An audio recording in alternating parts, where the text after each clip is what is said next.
ఒకటే చెప్తున్నాం, నేను గాని మా మిత్రుడు పవన్ కళ్యాణ్ గారి భయపడం.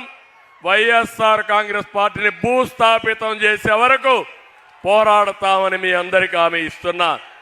తమ్ముళ్ళు ఒకటి అడుగుతున్నా మిమ్మల్ని, ఇక్కడనే అశోక్ గజపతిరాజు గారు ఉన్నారు. ఒక నీతి నిజాయితీకి మారు పేరు అవునా కాదా తమ్ముళ్ళు అడుగుతున్నా.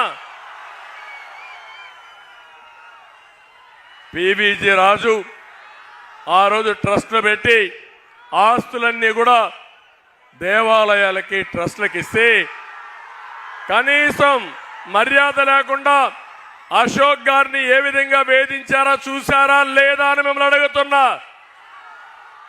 సైకో జగన్, నేను అనుకుంటే నువ్వు బయట వచ్చేవాడివి అని అడుగుతున్నా. నేను ఈరోజు చూశారు సింహాచలం ట్రస్ట్ బోర్డు వాళ్ళ తండ్రి ఒక డీడ్ రాసి కుటుంబీకులు సేవ చేస్తారంటే ఏ ప్రభుత్వం ఎప్పుడూ నష్టం చేయలేదు. ట్రస్ట్ బోర్డు తీసేసే పరిస్థితికి వచ్చారు. మానస ట్రస్ట్ పైన అవినీతి ఆరోపణలు చేసే పరిస్థితికి వచ్చారు. పోగాలం వస్తే నాయకులు ఇదే మరి ప్రవర్తిస్తారు. అదే చేశాడు. ఇప్పుడు నేను చెప్తున్నా, అశోకుని వేధించిన దానికి గాను సైకో జగన్ రాబోయే రోజులు తీవ్ర పరిణామాలు ఎదుర్కొంటారని హెచ్చరిస్తున్నా.